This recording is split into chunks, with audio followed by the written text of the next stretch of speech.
Thank you for joining us here for this video. We've noticed that there are a certain percentage or a high percentage of our audience haven't subscribed to our channel. If you can please click on the button to subscribe to the channel, it will help us create more content. It will help us, which will help us reach more amazing people like you to support them, to serve them.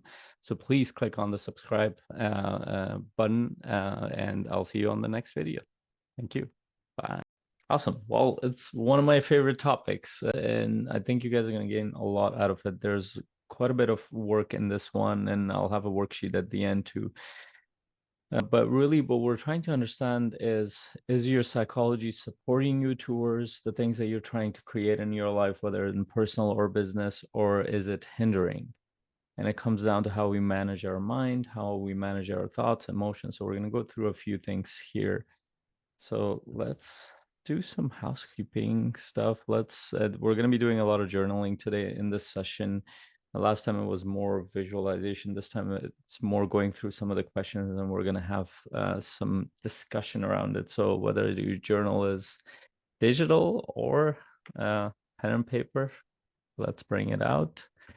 And let's bring our focus and attention here. I want to double check. Yeah, mine is good too. I think I turned off. Thought I did. Yeah, I did. Let's put aside our devices. I know we all have lots of things happening out in the world, but I promise you, if you bring your focus and attention here, your presence here, you will gain a lot out of it. Not just for yourself, but those that you care about as well. All right, so let's keep in mind, let's keep a safe environment for all of us to share our thoughts, perspectives. We can definitely challenge each other. We can even bring different perspectives. In fact, the main reason why most people would come to a session like this to gain a different perspective. We can learn a lot from each other. As long as we keep an open mind, as long as we have that love and respect, we should be just fine. So what we'll go through is an introduction into the topic. I'm going to go through a bunch of quotes just to get our mind rolling around this. There is a little bit of a training section to this too, just to get you guys thinking about what are we talking about when we're talking about our psychology, because it's not always clear what people mean when they say this. And then we'll have a discussion. And there are, like I said, there are lots of questions. We're going to go through. Those questions are going to help you take those concepts and actually apply it to your life. How is it showing up in different parts of your life? Because if you're not able to apply it, then there's, to be honest, from my perspective, there's no point to this session. So my hope is that you get at least one thing that you're actually going to use in your life. I'm pretty sure it's going to be more than that, but at least one valuable concept that you get to use or amplify in your life. And if you can get that, I think this session will be well worth it. We'll have a discussion after the questions, and we'll all share our insights, learn from each other. And then at the end, I have a really powerful worksheet for you to work on your own, which you'll get by tomorrow latest. All right, we'll get started. There should be a few others joining us, but they're not here yet. But I'm just gonna get started on this. So, and I want to clarify a couple of things when it comes to your psychology. First of all, what we mean by it, and it comes from the field of psychology. What is the field of psychology interested in? If you actually understand the history a little bit behind it, psychology was an offshoot of philosophy, and it keeps aligning itself with science or philosophy. When science became a new thing, it's like, no, psychology is a branch of science, but even natural sciences were a branch of philosophy at the time when we brought in empirical evidence and other things, and then psychology kind of aligned itself to that to gain more credibility. But ultimately, it's the human condition. It's concerned with mostly the mind. And what are we referring to specifically when it comes to that is we're talking about thought processes, emotions, and behavior. And you can look at it in this way, that they all interact with each other at all times. So our thoughts tend to affect our emotions, and our emotions tend to affect our thoughts, and those combined will affect the consequence, which is the behavior.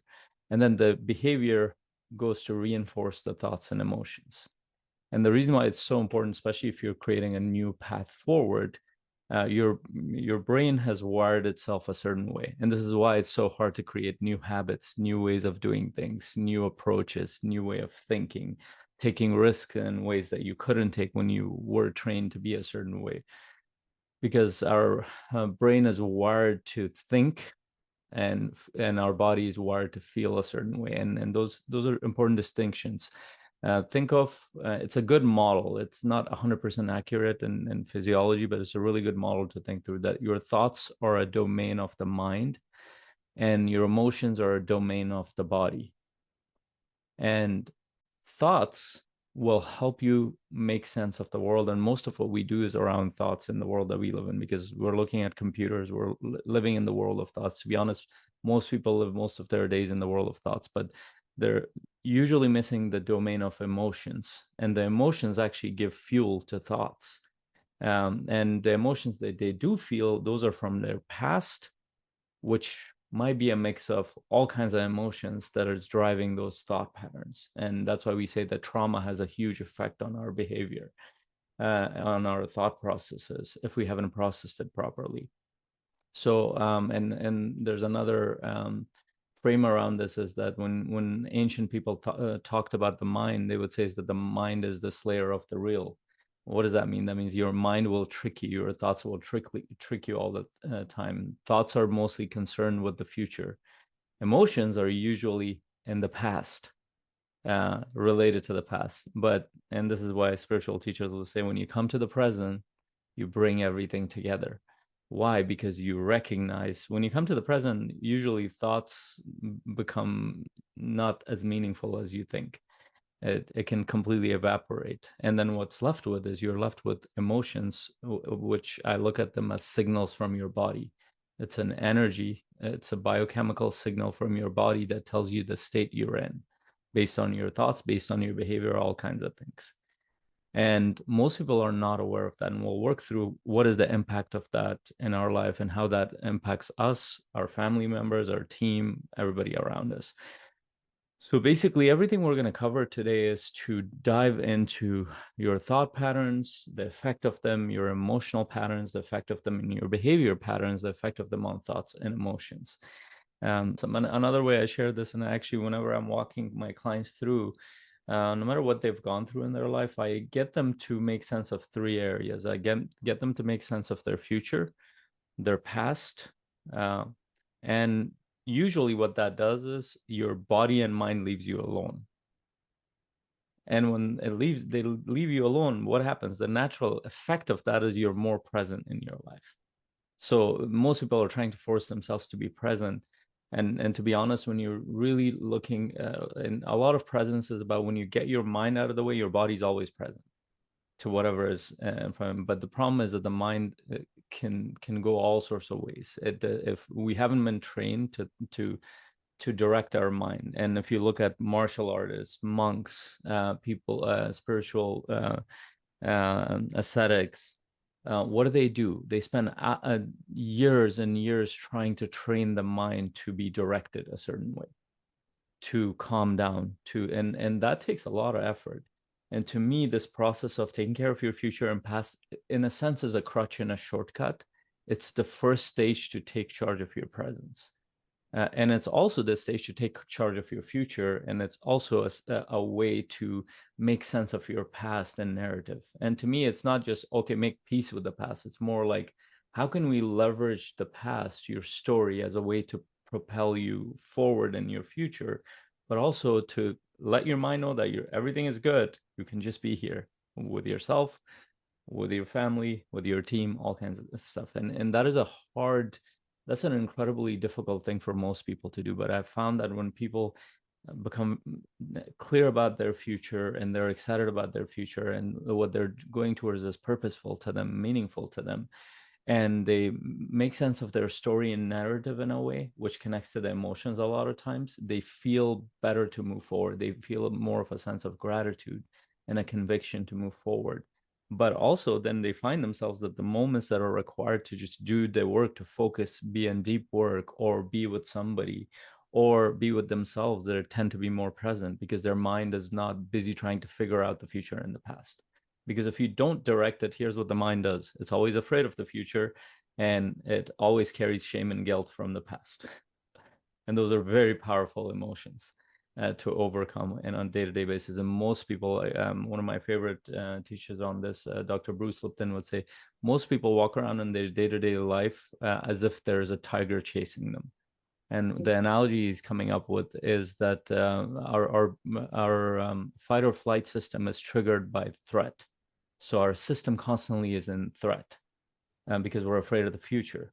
And add to that shame and guilt from the past, you're not using 80% of your energy. It's your mind is busy trying to make sense of that.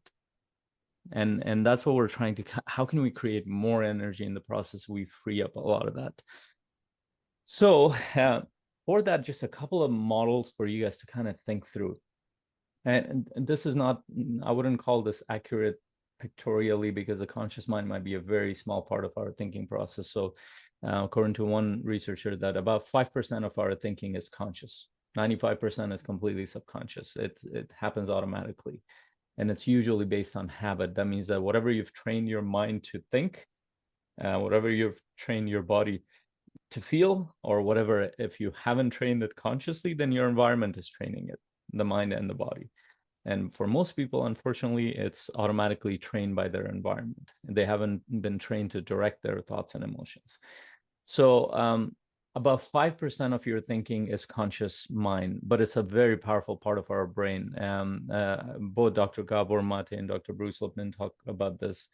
And in my experience, that's been the case where if you can direct the conscious mind, what ends up happening is that you can stop habitual patterns that don't serve us. So, and you can start patterns that will actually propel you in ways that most people don't think about. So the conscious mind is about 5% of your thinking, but it's one of the most powerful parts of your thinking process. And it also biologically, it happens to be the part of the prefrontal cortex is a very new part of your brain. So if you want a model for how your brain works, think of the brain as a hardware, and think of mind as the way. So think of brain. If the brain was a hardware, a lot like a TV antenna, then the mind is the signals. It's the energy outside. So your mind is energetic in nature. Your brain is the hardware that contains the energy. So think of it that way as a model. Again, none of us really know how it works because human knowledge collectively doesn't actually fully understand mind, but these are good models to think through them. So what does that mean? So what is subconscious? Your subconscious mind, our subconscious mind directs right now, it's running your heartbeat, it's running your all bodily processes, it's running your emotions and thoughts in the background, whatever is happening, it's running your breathing. Your breath is conscious, but it's also subconscious. It can happen on its own. If it doesn't, then you will stop living, literally. So it's running millions of processes at the same time. The conscious mind can only run about 3 to 4 at the same time if you train it to. This is why when you watch like pianists or thing, they have to spend a long time consciously to train themselves to handle 2 or 3 or 4 variables at the same time, until it becomes a subconscious process, and then they can do it really well. So with practice, a lot of things can be done. And then the unconscious, which we won't be talking too much, but it's important to know, I think. The unconscious mind was coined by Carl Jung, one of the fathers of psychology, which he went towards the spiritual side a lot. He was trying to make sense of his religion at a time where it was a lot of chaos in Europe. And he was trying to understand what is the role of the mind in the spiritual world. And he actually coined the term unconscious. And to him, it was the collective human minds, but also, and beyond that, the collective energy of everything. So when he put it this way, to me, it sounds like the spiritual world is what he was referring to, the unconscious. Or some people have referred that to superconscious. side, because the unconscious feels kind of like a put down, but it's the super conscious side of you, which means that you're not completely independent of things that happen. You're affected by all kinds of things, maybe even your ancestors, maybe the people around you, maybe the energies of other animals and other things. Again, these are models. It's hard to prove a lot of this stuff from a scientific point of view, but it's actually much easier to prove or disprove it in your own experience. Take what is useful for you, use it in your life, drop what is not useful. And the reason I share this, so you can at least entertain the ideas, is it going to help you? So why is it helpful? One, it's helpful is that the conscious mind will, that's the part that you're like, it's completely in your control if you direct your mind. The subconscious mind needs to be trained, which is 95% of your thinking and emotional patterns. The unconscious is likely related to your spiritual beliefs, your sense of purpose, your vision, those kind of things. This is why I work very hard with my clients to get them to become very aware of their vision, their path forward, so they can start to develop habits. They free up energy so they can do the same thing over and over, so they can train their subconscious to think a certain way and be a certain way in their day-to-day life towards a bigger purpose, which can also connect to their spiritual life. It can also connect to their sense of purpose. And then I also get my clients to think about their past, their story and their narrative. What does it teach them? Which will bring in check your emotional patterns, which means that you don't run away from uncomfortable emotions. It becomes a part of who you are. In fact, you start to leverage it towards something positive. And so it's very useful to understand why we need to use it. And then the conscious mind becomes as a way, as an opportunity, moment by moment, every day, to curate your thoughts and emotions in the process. Because with the conscious mind, you can notice how you can direct your thoughts, and we'll talk about some tools. And also, you can also notice what's happening in your body, your emotions, and your body responds to your mind. And this is a very important model as well. This was coined by Dr. Bruce Lipton as well, that you're made up of 53 trillion cells or something. If you look at cells from a biological point of view, if you put a bunch of cells in a petri dish, they respond to their environment a lot like you would, just like any other living organism. They will, if you put nutrition, they will move towards it, which is life. If you put a toxin in there, they will try to move away from it, just like you would. You will move away from danger. You will move towards sustenance. That's the nature of life. Now, the problem is that in the human makeup, your mind is the control center. And the cells, the 53 trillion cells or so, are waiting for instructions. And those instructions sometimes come consciously. A lot of times, 95% of the time, they come through your training. So your body is given instructions constantly based on your training and whatever upbringing you had to act a certain way. And so when your body's not feeling well, it's not doing good because it's been trained to feel not good. It's been trained to act a certain way. It's been trained to be scared. It's been trained to a lot of things. How do we know this? Well, it's been tested to death. If you watch a martial artist, how they can operate with enough training, you'd be shocked. If you watch a monk who can inflict pain and nothing happens, they can manage pain. If you watch some ascetics, they will put all kinds of rods and stuff, and they feel pain, but to them, they can manage the pain in a way that most people can't even think about. And people can do incredible, like miraculous things with training. How? Because we actually don't know the potential of the human mind and how much we can train the body. And so those are your assets. And whatever you do, whether you're trying to build a business, you're trying to build a life, you're trying to help your kids grow better and build better resilience, those are assets, models for you to think about. Okay, before I move forward, any thoughts and insights here, anything that stands out or something you've thought about that might help everybody else as well when it comes to this model, or something else when it comes to the mind? Raymond, great to see you here. When you're saying remember, are you referring to processing past stuff that might have happened, such as traumatic situations, or are you just talking about processing? And I look at it in two ways. One is sometimes our past just holds us back.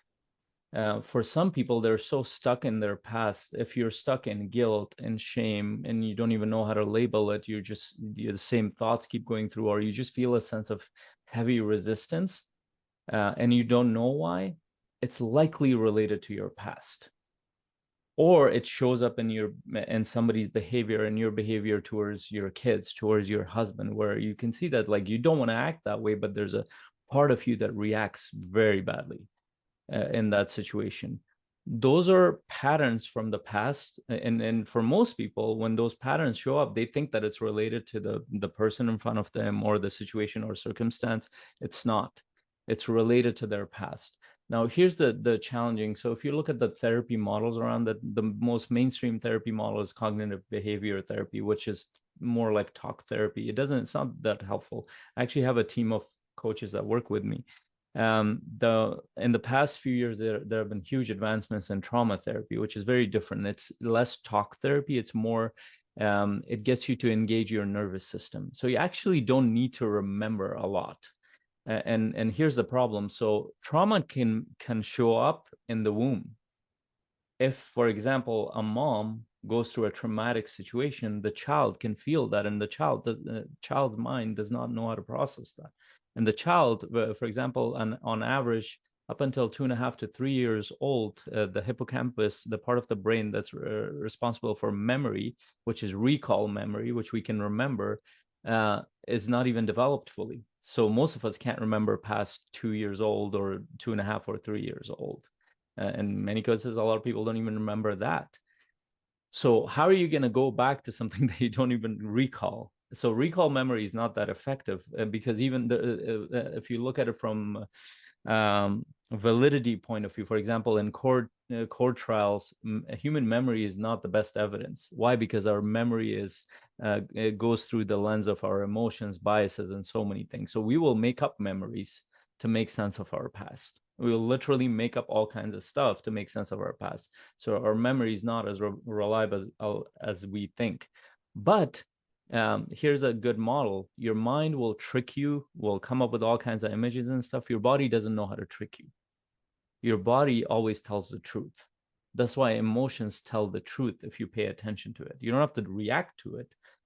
And so a lot of the newer the therapy models that are not as mainstream, such as there are 3 that I know of. One is compassionate inquiry, that my wife is trained in, and I have hired coaches on that side. The other one is somatic therapy, and the third one is internal family systems. All these are also interconnected. They all nervous system based. They're all body based, which means that they access aspects of your nervous system that go beyond memory. And we know that sometimes trauma and things that hold us back, that we don't even remember it because our mind blocks it so we can function. So the point I'm trying to make is that sometimes, unless you feel like something is holding you back, it's not as necessary to deal with trauma. But what is necessary on the positive side is to make sense of your story. So it's to have a coherent narrative in your mind that helps you know that, you know what, you come from this place and it's important, and this is why, and this is how. So here's what I mean. So for the longest time, when I was in my 20s, I struggled to make sense of my past. Why did I go through this suffering? Why did I go through that? Why did I have to suffer this way? Why did people have to treat me like that? And it became this pity party around everything that I've been given was pain. But and this is how most people are look at their life, is like, and they might not look at it in that extreme, but there were aspects of their life where they will look at it as if they are the victim in the process. I'm not saying there aren't any victims, but what I'm saying is that they create this sense of helplessness in their story. But there's another way to look at your story. If you really dig in and you find out that, you know what, the challenges that you went through, if you overcame them, what does that make you? That makes you the hero in that story. And if you were able to use that to help others, that makes you even a bigger hero. And if you're using it now to move your purposes forward, that changes the narrative completely. That means that everything you've gone through, there was a purpose behind it. And there's an adventure and a journey you're on.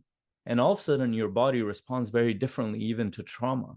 It's like, oh, I went through that because there was a reason behind it.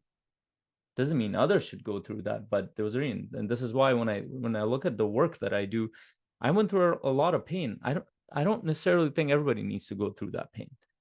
I feel like I went through that pain so I can help other people in the process. To me, that creates a lot of energy, even though there's a lot of trauma associated with that pain. So I don't need to go through, deal with all the trauma to know that. I just need to create a better narrative for myself. Now, the only, like said, the only condition is if you feel stuck somewhere, if you feel like your behavior is creating something very negative in your life, or you feel stuck in the past, you feel heavy, something is off that you cannot explain, then I would say get some kind of trauma therapy just to explore it, just to explore what's going on. And that could be also be a lifelong making sense of and processing it. It's not a one-time thing. I'm still dealing with a lot of stuff from the past, but it doesn't stop me from being happy, being at peace, being connected, being joyful, being purposeful. None of that gets stopped just because I had trauma in the past. And so just those two things will kind of help you make sense of how you can make sense of the past. Now, the way it shows up for most people, they either get stuck in trying to get therapy constantly and being in the past. It doesn't really help. In fact, it will just increase the level of trauma because they haven't made sense of their narrative in a positive way, because they haven't created a story. And then because they don't have a better vision for their life, they're just stuck in the past. They're not even in the present. And there are those people who just move forward towards the future, but they're running away from their past. And so their past is always chasing them. So almost everything they create is as a way to run away from the past. That's not good either. So usually where you end up with, and this is what I tell my clients and myself as well, is that you want to be in a space where you create net positive effect as a leader for yourself and those around you. You will never be perfect. As far as I know, as far as I've seen, nobody's perfect, but you can be net positive. There will be negative aspects of you, positive aspect. How can you leverage those to create a net positive effect? Same thing in your role as a leader, as a parent, as a leader in your organization. How can you create net positive? If you can create that, you're already going in a positive direction compared to 90% of the people around you. That would be my take on it. I know it was a longer explanation, but what are your thoughts?